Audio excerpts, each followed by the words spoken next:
शेतकरी मित्रांनो नमस्कार.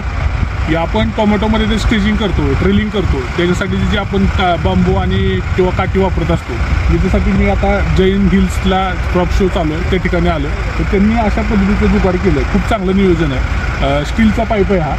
साधारण आता सांगता येणार नाही किती एम एम आहे, 12 mm आहे. आणि ह्या 2 पाईप आहेत त्यांनी असं 3 ठिकाणी जॉईन केलं, 1 2 3. आणि ते असे पाईप ह्याच्यामध्ये खुपले बेडमध्ये आपल्या असे सगळे पाईप हे लावले. त्याच्यामुळे तार आणि वरती तार लावायला मी तर होल ठेवलं, म्हणजे तारा बांधलं आणि बनलं. काय होतं, आपण बांबू बांधतो पण 2-3 वर्ष बांबू टिकतात, कधी कधी एका वर्षामध्ये पण मोडून जातात. परदेशच बांबू मोडल्यामुळे आपलं स्ट्रक्चर पडतं.